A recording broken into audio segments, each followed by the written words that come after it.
Good morning. Prayer అందరు బాగున్నారా? ఈరోజు మనం సండే స్కూల్లో ప్రేయర్తో మనం స్టార్ట్ చేసుకుందాం. ప్రేంగల తండ్రి జింగలయ్య, ఇంతవరకు మాకు అన్ని విషయాల్లో సాయం చేసినందుకు వందనాలయ్యా. ఇంతవరకు మమ్మల్ని కాపాడుతూ మాకు తోడుగా ఉన్నందుకు వందనాలయ్యా. ఈరోజు సండే స్కూల్లో కూడా మీరే మాకు సాయం చేసి మమ్మల్ని కాపాడండి అయ్యా, మాకు తోడుగా ఉండండి అయ్యా. సింగింగ్లో లెసన్లో మెమరీ చెప్పేటప్పుడు మీరే మాకు సాయం చేయండి అయ్యా. మేము విషయాలు తెలుసుకునేలా సాయం చేయండి అయ్యా. మీ ఆత్మచేగా అనుకోండి అయ్యా. అన్ని విషయాల్లో మాకు సాయం చేయండి అయ్యా. సాటనటువంటి డిస్టర్బెన్సెస్ కలుగు చేయకుండా మీరే మాకు సాయం చేయండి అయ్యా, మాకు తోడుగా ఉండండి అయ్యా. యేసు నామములో ప్రార్థన చేస్తున్నాం తండ్రి, ఆమేన్.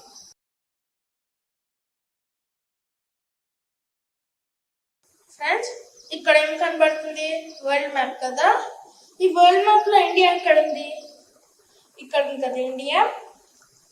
ఇండియాకి చాలా మంది మిషనరీస్ వచ్చారు. మనకి ఇండియాకి ఫస్ట్ ఎవరు వచ్చారు? తోమా కదా. జీసస్ 12 డిసైపుల్స్ లో ఒక తోమా, అతను ఇండియాకి వచ్చాడు కదా. అలా ఇండియాకి చాలా మంది మిషనరీస్ వచ్చారు. ఈరోజు నేను మీకు ఒక మిషనరీ గురించి చెప్తాను. ఎడ్మండ్ ఎలిజబెత్ కి వాళ్ళకి పుడతారు. ఆయన ఆగస్టు 17, 1761 లో పుడతాడు. అతని పేరు ఏంటంటే విలియం కేరీ. వాళ్ళకి 5 మంది పిల్లలు. వాళ్ళలో విలియం కేరీ పెద్దవాడు.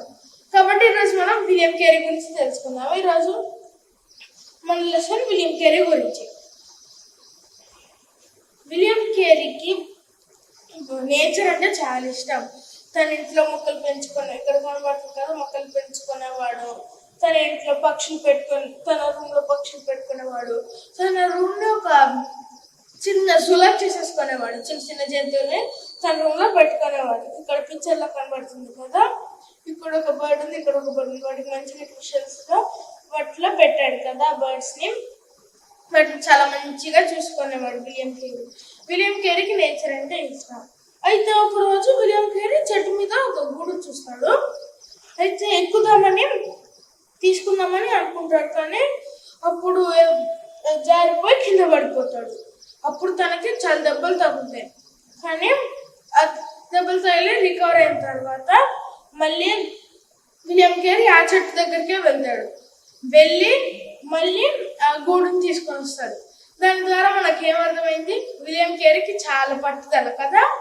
అప్పుడు దెబ్బ తగిలింది, ఎందుకులే మళ్ళీ ఇది ఎక్కడం అనుకోలేదు, తెచ్చుకోవాలని చాలా పట్టుదలతో మళ్ళీ ఎక్కుతాడు. ఫ్రెండ్స్, విలియం కేరీకి గార్డెనింగ్ అంటే కూడా ఇష్టం, చాలా ఇష్టం. తను ఈ పిక్చర్ లో కనబడుతుంది కదా, తను గార్డెనింగ్ చేస్తూ ఉన్నాడు. విలియం కేరీ గార్డెనింగ్ చేస్తూ ఉన్నాడు. అయితే వాళ్ళకు 14 years తర్వాత వాళ్ళే ఏదో ఒక పని చేసి డబ్బులు సంపాదించాలి. 14 years తర్వాత తను ఇంగ్లాండ్ లో పుట్టాడు. ఇంగ్లాండ్ లో 14 years తర్వాత ఏదో ఒక పని చేయాలి. అప్పుడు నికోల్స్ అనే అంకుల్ తనకు ఒక పని ఇస్తాడు. ఏంటంటే చెప్పులు కుట్టడం, కాబ్లెస్ అంటారు కదా. షూస్ తయారు చేసేవాడు విలియం కేరీ. అతను చాలా మంచిగా తయారు చేసేవాడు. షూస్ ని నేర్చుకొని చాలా మంచిగా చేసేవాడు. అతను తయారు చేసిన షూస్ ని మోడల్స్ లాగా బయట పెట్టేవారు. అంటే విలియం కేరీ చాలా మంచిగా షూస్ కుట్టేవాడు కదా. అలా విలియం కేరీ జాబ్ చేస్తూ ఉండేవాడు. అయితే ఒక రోజు ఏమవుతుందంటే, విలియం కేరీని వాళ్ళ ఓనర్ నికోల్స్ ఉంటున్నారు కదా, అతను చెప్తాడు, నువ్వు కొన్ని సామాన్లు ఉంటాయని చెప్తాడు. అయితే విలియం కేరీ అది చెప్పినట్టే కొంటాడు. అతనికి కావాల్సిన కూడా కొంటాడు. నికోల్స్ గారు అని చెప్తాడు, సామాన్ తెమ్మని చెప్తాడు. కానీ విలియం కేరీ సామాను తెస్తాడు, మరియు ఆయనకి కావాల్సిన వస్తువులు కూడా తెచ్చుకుంటాడు. అయితే అప్పుడు వస్తువులు తెచ్చుకొని రిటర్న్ వస్తాడు డబ్బులు. ఆ డబ్బు అట్లా వెళ్తా అన్నప్పుడు ఆ డబ్బులు చూస్తాడు. అయితే అవేంటి? Fake notes. అయితే ఫేక్ నోట్స్ చూసినప్పుడు విలియం కేరీ అనుకుంటాడు, ఈవెన్ ఫేక్ నోట్స్ నేను తీసుకోవాలి, నికోల్స్ గారికి చూస్తే అయిపోతుంది అనుకొని విలియం కేరీ ఆ నకిలీ నకిలీ ఫేక్ నోట్స్ నికోల్స్ గారికి ఇస్తాడు. అప్పుడు విలియం కేరీ ఏం తెలియనట్లు ఉంటాడు. అయితే నెక్స్ట్ డే నికోల్స్ గారు విలియం కేరీ అని పిలుస్తాడు. పిలిచి నువ్వేంటి ఇది ఫేక్ కాయిన్స్ కదా, ఫేక్ నోట్స్ కదా, ఈవెన్కి ఇచ్చావా అంటాడు. అప్పుడు విలియం కేరీ చాలా షేమ్గా ఫీల్ అవుతాడు, సిగ్గుపడతాడు, చాలా షేమ్గా ఫీల్ అవుతాడు. విలియం కేరీ అనుకునేవాడు, నేను చాలా పర్ఫెక్ట్, నేను చాలా మంచివాడిని, రోజు చర్చికి వెళ్తాను, మంచిగా ఉంటానని అనుకునేవాడు. కానీ అయితే అప్పుడు అతను తప్పు కదా, అట్లా నకిలీ నోట్లు ఇవ్వడం తప్పు కదా. కాబట్టి విలియం కేరీ దేవుని దగ్గర తన తప్పును ఒప్పుకుంటాడు. నేను తప్పు చేశానని తప్పు ఒప్పుకుంటాడు. అప్పుడు విలియం కేరీ భయపడతాడు, నికోల్స్ గారు నన్ను జాబ్లో తీసేస్తారేమో అని భయపడతాడు. కానీ నికోల్స్ గారు తీయరు. అలా విలియం కేరీ తన భారాన్ని అంతా ఒక పాంప్లెట్ లాగా రాసి పంచుతాడు. ఇప్పుడు కనబడుతుంది కదా, విలియం కేరీ తన భారం అంతా రాస్తాడు. తన భారాన్ని అంతా రాస్తాడు, ఆ పాంప్లెట్ లాగా పంచి పెడతాడు. విలియం కేరీ ప్రపంచంలో ఉన్న అన్ని వాటి గురించి చదవాలని కెప్టెన్ కుక్స్ వాయేజ్ బుక్ ని చదువుతాడు. విలియం కేరీ ప్రతిరోజు బైబిల్ చదివేవాడు, అంతపాటు ఇంకో బుక్ చదివేవాడు. ఏంటది? Captain cook voyage. అలా ఆ బుక్ చదివి తను వరల్డ్ మీద ఉన్న అందరి ప్రజల గురించి, అన్ని కంట్రీస్ గురించి తెలుసుకుంటాడు. అతను కార్బన్ షూస్ కుడుతూ ఉండేవాడు కదా, ఆ షూస్ తయారు చేసేటప్పుడు లీజర్ టైంలో కూడా ఆ కెప్టెన్ కుక్ బుక్ చదివి అన్ని దేశాల గురించి తెలుసుకుంటాడు విలియం కేరీ. అతనికి దాని మీద చాలా ఇంట్రెస్ట్ కలుగుతుంది, కాబట్టి రోజు మంచి చదివేవాడు ఆ కెప్టెన్ కుక్స్ బుక్. అయితే థామస్ పార్ట్స్ అనే ఆయన విలియం కేరీకి చెప్తాడు, విలియం కేరీ నువ్వు ఇంకా షూ కుట్టడం స్టాప్ చేయి, ఇంకా నువ్వు దేవుని గురించి ఇతరులకు చెప్పు అని జాన్ పార్ట్స్ గారు, నేను అన్నీ చూసుకుంటాను, నువ్వు దేవుని గురించి చెప్పు, మిగతా ఖర్చులని నేను చూసుకుంటాను అని జాన్ పార్ట్స్ గారు విలియం కేరీకి చెప్తారు. అప్పుడు ఒకరోజు విలియం కేరీ వాళ్ళ ఫ్రెండ్స్ అందరూ ఒకరోజు కలుస్తారు. అప్పుడు విలియం కేరీ చెప్తాడు, నేను వేరే దేశానికి వెళ్ళి దేవుని గురించి చెప్పాలి అని అనుకుంటున్నానని వాళ్ళ ఫ్రెండ్స్కి చెప్తారు. అయితే కొంతమంది మంచిగా ఉంటారు, కానీ కొంతమంది ఎందుకులే అక్కడికి వేరే దేశాలకు వెళ్ళడం ఎందుకులే అని డిస్కరేజ్ చేస్తారు. కానీ విలియం కేరీకి దేవుని పని అంటే చాలా ఇష్టం కదా, కాబట్టి విలియం కేరీ వాళ్ళ మాటలు పట్టించుకోలేదు. వాళ్ళు డిస్కరేజ్ చేస్తున్నారు, కానీ విలియం కేరీ ఏం డిస్కరేజ్ కాలేదు. అలా విలియం కేరీ మిషనరీ ఆర్గనైజేషన్స్ అన్నిటికీ ఒక లెటర్ వాళ్ళకి రాస్తాడు. అట్లా నేను వేరే దేశానికి వెళ్ళి సువార్త చెప్పాలనుకుంటున్నాను అని మిషనరీ ఆర్గనైజేషన్స్ అన్నిటికీ రాస్తాడు. అలా తను ఒక బ్యాప్టిస్ట్ చర్చ్లో పాస్టర్గా అవుతాడు. అతను ఒకటి చెప్తాడు, expect great things from God, do great things for God. అట్లా చెప్తాడు. అట్లా అందరినీ మోటివేట్ చేస్తాడు. అప్పుడు అతన్ని చూసి చాలా మంది ఇన్స్పైర్ అవుతారు విలియం కేరీని చూసి. అలా విలియం కేరీ ఒక మిషనరీ ఉండేవాడు, అతని పేరు జాన్ థామస్. అతను ఇండియాకి వెళ్ళి అప్పుడే వస్తాడు. అప్పుడు అతను అంటాడు, ఎవరో ఒకళ్ళు నేను ఇండియాకి వెళ్ళి వచ్చాను, అక్కడ ఎవరో ఒకళ్ళు ఇప్పుడు బైబిల్ ట్రాన్స్లేట్ చేయడానికి ఎవరో ఒకళ్ళు కావాలి అని జాన్ థామస్ గారు చెప్తారు. అప్పుడు విలియం కేరీ చాలా సంతోషపడతాడు, ఎందుకంటే విలియం కేరీ వేరే దేశానికి వెళ్ళి దాని గురించి చెప్పాలనుకుంటాడు కదా, విలియం కేరీకి ఇష్టం కదా, కాబట్టి విలియం కేరీ చాలా సంతోషపడి విలియం కేరీ వెళ్ళాలని అనుకుంటాడు. అప్పుడు అందరూ విలియం కేరీ తలపై చేపెట్టి అందరూ విలియం కేరీ కొరకు ప్రార్థన చేస్తారు. విలియం కేరీ అప్పుడు అక్కడికి వెళ్ళాలనుకుంటాడు. అక్కడికి వెళ్ళక ముందు విలియం కేరీకి మ్యారేజ్ అవుతుంది డోరతీ అన్నంతో. వాళ్ళకి 3 పిల్లలు. అప్పుడు విలియం కేరీ ఇంకా ఇండియాకి వెళ్ళాలని సిద్ధపడతాడు. విలియం కేరీ తన వైఫ్ డోరతీ, వాళ్ళ 3 పిల్లలు మరియు జాన్ థామస్ లండన్ నుండి కలకత్తాకి రావడానికి ఒక షిప్లో వాళ్ళు ప్రయాణం స్టార్ట్ చేస్తారు. అక్కడ వాళ్ళు షిప్ ఎక్కుతారు. అక్కడ మధ్యలో వాళ్ళు లండన్ నుండి ఇండియాకి గ్యాప్ ఎంత అంటే 15,000 మైల్స్. వాళ్ళు 1793 ఏప్రిల్లో బయలుదేరుతారు. అక్కడ నుండి లండన్ నుండి ఇండియాకి రావడానికి 7 months పడుతుంది. అంటే ఏప్రిల్లో స్టార్ట్ అయ్యి అక్టోబర్లో ఇండియాకి చేరుకుంటారు. అక్కడ మధ్యలో వాళ్ళు షిప్లో అక్కడ వాళ్ళకి ఒక తుఫాన్ వస్తుంది వాళ్ళు వెళ్తూ ఉన్నప్పుడు. మరియు అక్కడ తుఫాన్ వస్తుంది మరియు వాళ్ళ వైఫ్ డోరతీ అని వాళ్ళ పిల్లలు కూడా సిక్ అవుతారు. అక్కడ బోట్లో ఉన్నప్పుడు షిప్లో ఉన్నప్పుడు వాళ్ళు సిక్ అవుతారు. అలా అక్కడ షిప్లో కూడా తనకి చాలా ఆటంకాలు వస్తాయి కదా. కానీ విలియం కేరీ ఏం బాధపడలేదు.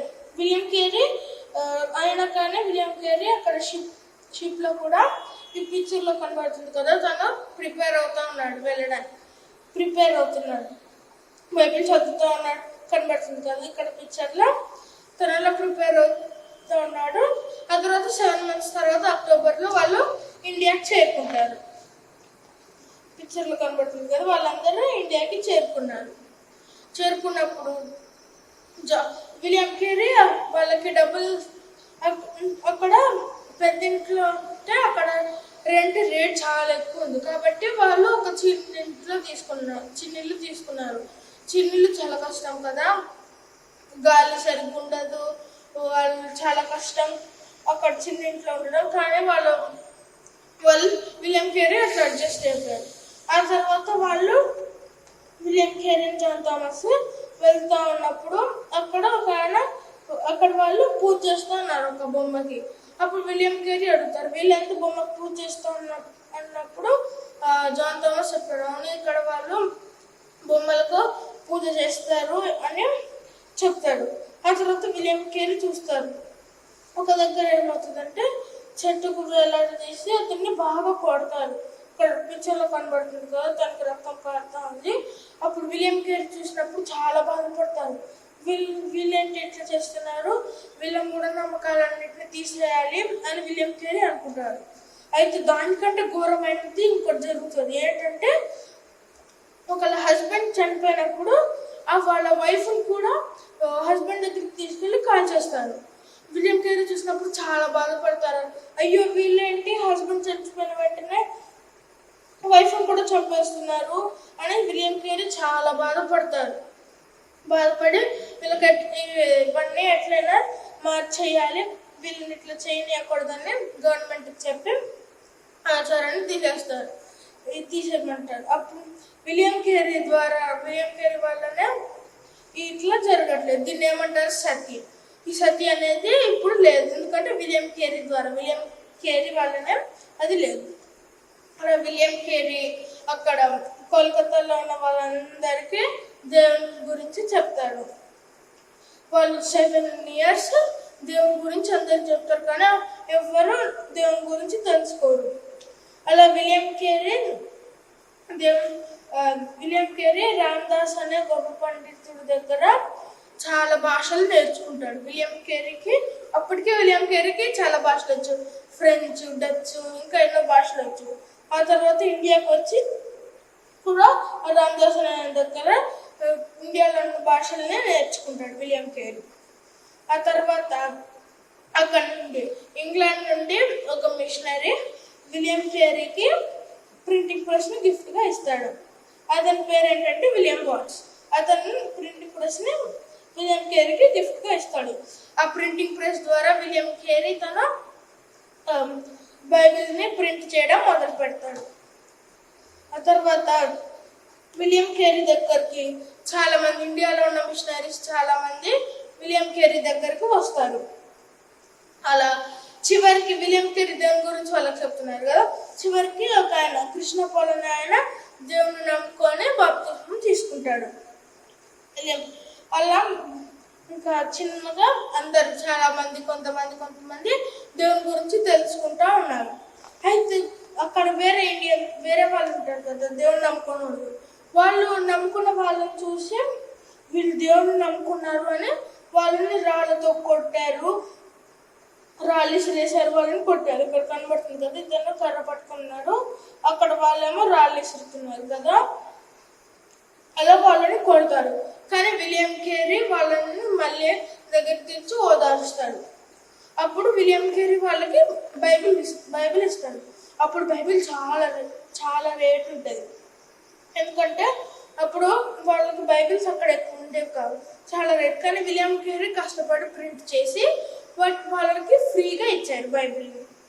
అలా ఎంతోమందికి విలియం కేరీ బైబిల్ని ఫ్రీగా ఇచ్చాడు, వాళ్ళ భాషలో కనబడుతుంది కదా ఇక్కడ, బైబిల్ని ఇచ్చాడు. అయితే ఒకరోజు ఏమవుతుందంటే తన ప్రింటింగ్ ప్రెస్ ఉంటుంది కదా, ఒక ఫైర్ యాక్సిడెంట్ ద్వారా తన ప్రింటింగ్ ప్రెస్ కాలిపోతుంది. పిక్చర్లో కనబడుతుందో తన ప్రింటింగ్ ప్రెస్ కాలిపోతుంది. అతను ఎంతో కష్టపడి చాలా ప్రింట్ చేశాడు కదా, కానీ తన ప్రింటింగ్ ప్రెస్ కాలిపోతుంది. అప్పుడు విలియం కేరీ చాలా బాధపడతాడు. మరియు తన కుమారుడు చనిపోతాడు, అక్కడ అనారోగ్యమే చనిపోతాడు. అప్పుడు వాళ్ళ వైఫ్ కుమారుడు చనిపోయాడు, పిచ్చామైపోతుంది. ఆమె కూడా ఎన్ని ఇబ్బందులు కదా విలియం కేరీకి, తన ప్రింటింగ్ ప్రెస్ కాలిపోయింది, తన కొడుకు చచ్చిపోయాడు, మరియు తన వైఫ్ పిచ్చామైపోయింది. ఇంత ఇబ్బందులు కదా. మరి అదే కాదు, ఇంకా ఎన్నో ఇబ్బందులు విలియం కేరీ వచ్చాయి. కానీ విలియం కేరీ దేవుని పని మాత్రం ఆపలేదు. దేవుని పని విలియం కేరీ చేస్తూనే ఉన్నాడు. ఈ పిక్చర్లో కనబడుతుంది కదా, తను ఒక దగ్గర ఉన్న ప్రింటింగ్ ప్రెస్ కాలిపోయింది కదా, పేపర్ అయితే తన మెటల్ షీట్స్ మీద రాసుకున్న అవి కాలిపోలేదు, అవి జాగ్రత్తగా ఉన్నాయి. అప్పుడు విలియం కేరీ సంతోషపడతాడు, ఇక్కడ కనబడుతుంది కదా. మరియు విలియం కేరీ వాళ్ళ బాబు చనిపోయాడు కదా, అతన్ని పాతిపెట్టడానికి ఎవ్వరు రాలేదు. విలియం కేరీయే వెళ్ళి తనని పాతిపెడతాడు. ఆ తర్వాత విలియం కేరీ ఎంతో గొప్ప సేవ చేస్తాడు దేవుని గురించి. భారతదేశంలోని చాలా మందికి దేవుని గురించి విలియం కేరీ చెప్తాడు. చాలా ఇక్కడ షిప్ లో కూడా కొంతమంది పనిచేసే వాళ్ళకు కూడా విలియం కేరీ దేవుని గురించి చెప్పాడు. ఆ తర్వాత విలియం కేరీ అక్కడ సిరంపూర్లో ఒక బైబిల్ కాలేజ్ని కడతాడు. ఇక్కడ కనబడుతుంది కదా, ఒక రెంట్కి తీసుకొని ఒక బైబిల్ కాలేజ్ని కడతాడు. తన ఫస్ట్ స్టూడెంట్ ఎవరంటే కృష్ణపాల్, అది చాలా కడతాడు. మరియు విలియం కేరీ చాలా మందికి దేవుని గురించి చెప్తాడు. ఇక్కడ కనబడుతుంది కదా, అతను ఉన్నాడు. విలియం కేరీ అతనికి చెప్తా ఉన్నాడు. ఇక్కడ తన చేతిలో బైబిల్ ఉంది కదా. అలా విలియం కేరీ 40 లాంగ్వేజెస్లో బైబిల్ని తర్జుమా చేశాడు. 40 లాంగ్వేజెస్లో బైబిల్ని ట్రాన్స్లేట్ చేశాడు. ఇక్కడ కనబడుతున్నాయి కదా ఎన్ని బైబిల్స్, 40 లాంగ్వేజెస్. ఎంత గ్రేట్ కదా. విలియం కేరీ చాలా లాంగ్వేజెస్ నేర్చుకొని బైబిల్ని తర్జుమా చేశాడు కదా. అతనికి ఎన్నో అడ్డంకులు వచ్చాయి, ఎన్నో ఇబ్బందులు వచ్చాయి. కానీ నేను ఇంగ్లాండ్కి వెళ్ళిపోతానని మాత్రం ఎప్పుడూ అనుకోలేదు. చివరికి అతను ఈ భారతదేశంలోనే చనిపోయాడు. ఎంత గ్రేట్ కదా విలియం కేరీ. భారతదేశంలోనే నేను ఎన్ని అడ్డంకులు వచ్చినా నేను ఇంగ్లాండ్కి వెళ్ళిపోతాను, భారతదేశంలో ఉండలేను అనుకోలేదు. విలియం కేరీ భారతదేశంలోనే చనిపోయాడు. ఇప్పుడు మన చేతిలో తెలుగు బైబిల్ ఉందంటే కారణం ఎవరు? తెలుగు బైబిల్ మన చేతిలో ఉండడానికి కారణం ఎవరు? విలియం కేరీ కదా. విలియం కేరీ మన తెలుగు భాషలో కూడా విలియం కేరీ బైబిల్ని తర్జుమా చేశాడు. విలియం కేరీ గురించి మనం ఒకటి తెలుసుకోవచ్చు, ఏంటది? Expect great things from God, attempt great things for God. దేవుని దగ్గర గొప్పగా ఆశించు, దేవుని కొరకు గొప్ప పనులు చేయి. అది మనం విలియం కేరీ గురించి తెలుసుకున్నాం కదా. కాబట్టి మనం కూడా విలియం కేరీ లాగా ఎన్ని అడ్డంకులు వచ్చినా సరే దేవుణ్ణి మాత్రం మనం విడిచిపెట్టాం. Memory verse time friends. ఇప్పుడు మనం మెమరీ వర్స్ నేర్చుకుందాం. Beautiful are the feet of those who bring good news. Romans 10:15. సువార్త ప్రకటించు వారి పాదములు సుందరములై ఉన్నవి. రోమా 10:15. ఫ్రెండ్స్, ఇక్కడ ఏం కనబడుతున్నాయి? బెలూన్స్ కదా. నేను ఈ 3 బెలూన్స్ బ్లాస్ట్ చేసే లోపల మెమరీ వర్స్ చెప్పేస్తాను, ఒకసారి మీరు చూడండి. సువార్త ప్రకటించు వారి పాదములు సుందరములై యున్నవి. రోమా 10:15. చూసేసారా? ఈ మెమరీ వర్స్ చెప్పే లోపల నేను ఈ 3 బెలూన్స్ పగలు కొట్టేశాను కదా. ఇప్పుడు ఈ 3 బెలూన్స్ ని కూడా పగలు కొట్టేస్తాను. Beautiful are the feet of those who bring good news. Romans 10:15. చూసేసారా? ఈ 6 బెలూన్స్ పగలగొట్టే లోపల నేను మెమరీ వర్స్ చెప్పేశాను కదా ఫ్రెండ్స్. అలాగా మీరు ఇలా బెలూన్స్ తీసుకొని ఈ బెలూన్స్ బ్లాస్ట్ చేసే లోపల 3 బెలూన్స్ తీసుకొని బెలూన్స్ బ్లాస్ట్ చేసే లోపల మెమరీ వర్స్ చెప్పాను. అప్పుడు ఈ మెమరీ వర్స్ మీకు ఈజీగా వచ్చేస్తుంది. ఫ్రెండ్స్, మనం విలియం కేరీ ద్వారా ఏం నేర్చుకున్నాం? Expect great things from God, attempt great things for God. దేవుని నుంచి గొప్ప కార్యాలు ఆశించు, దేవుని కొరకు గొప్ప కార్యాలు చేయి. ఇప్పుడు మనం విలియం కేరీ గారి దగ్గర నుంచి నేర్చుకున్నాం కదా. ఇప్పుడు దాని గురించి ఒక పాట ఉంది. ఇప్పుడు ఆ పాట మనం నేర్చుకుందాం.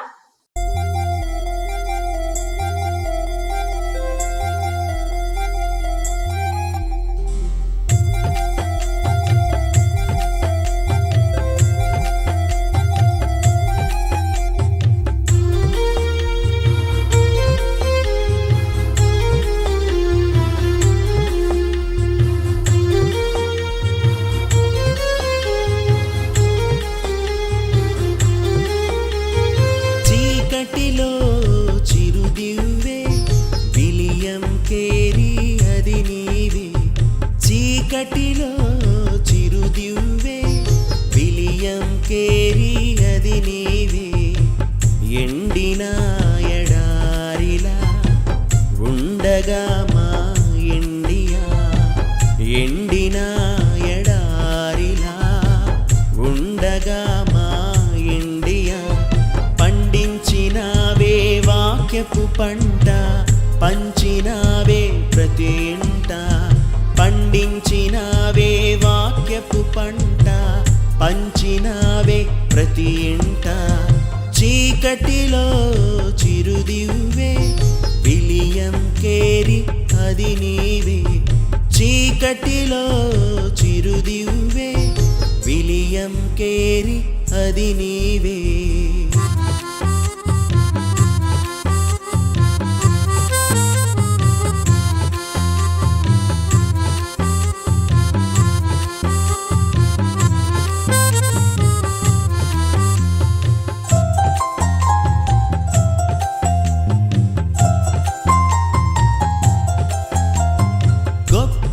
కార్యాలు దేవుని నుండి కనిపెట్టాలని అన్నావు.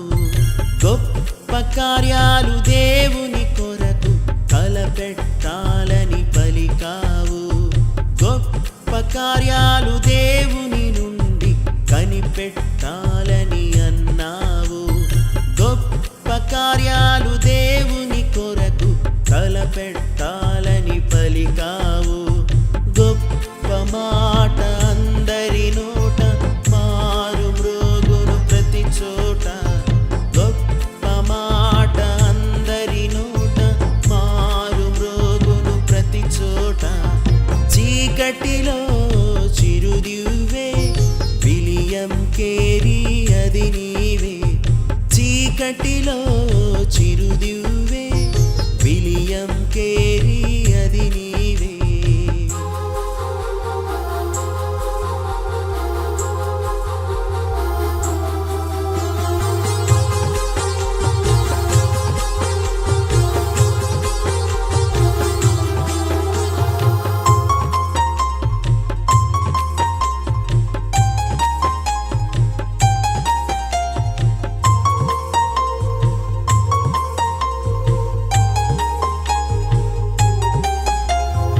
జన్మభూమిని విడిచిన నీవు ఎన్నో శ్రమలను ఓర్చావు.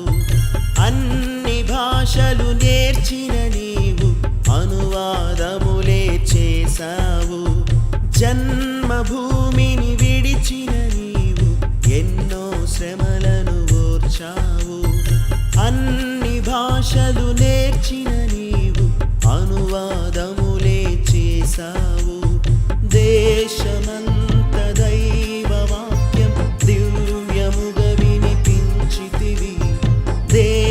హృదయమంత దైవవాక్యం దివ్యముగా వినిపించితివి. చీకటిలో చిరుదివ్వే విలియం కేరీ అది నీవే. చీకటిలో చిరుదివ్వే విలియం కేరీ అది నీవే. ఎండిన ఎడారిలా ఉండగా మా ఇండియా, ఎండిన ఎడారిలా ఉండగా మా ఇండియా, పండించినావే వాక్యపు పంట, పంచినావే ప్రతి ఇంట. పండించినావే వాక్యపు పంట, పంచినావే ప్రతి ఇంట. చీకటిలో చిరుదివ్వే విలియం కేరీ అది నీవే. చీకటిలో చిరుదివ్వే విలియం కేరీ అది నీవే.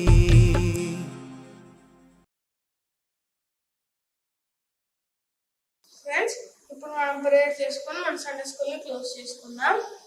ప్రియంగా తండ్రి యేసయ్యా, ఈరోజు సండే స్కూల్లో మీరే మాకు సాయం చేసినందుకు వందనాలయ్యా. మాకు తోడుగా ఉన్నందుకు వందనాలయ్యా. మాకు చిన్న విషయాలు తెలిపినందుకు వందనాలయ్యా. సింగింగ్లో, లెసన్లో, వర్స్లో మీరే మాకు సాయం చేసినందుకు వందనాలయ్యా. మేము కూడా విలియం కేరీ లాగా ఎన్ని అడ్డంకులు వచ్చినా, ఎన్ని ఇబ్బందులు వచ్చినా మీ గురించి ఇతరులకు చెప్పలాగా మీరే మాకు సాయం చేయండి అయ్యా. మిమ్మల్ని వదలకుండా ఎన్ని ఇబ్బందులు వచ్చినా స్థిరంగా ఉండేలాగా మీరే మాకు సాయం చేయండి అయ్యా. శాంతమైనటువంటి డిస్టర్బెన్సెస్ కలుగు చేయకుండా సాయం చేసినందుకు పొందుతున్నాయ్యా. మేము కూడా అట్లా ఉండేలాగా సాయం చేయండి. ఏ స్నామంలో ప్రార్థన చేస్తున్నాం తండ్రి. ఆమేన్. Bye friends.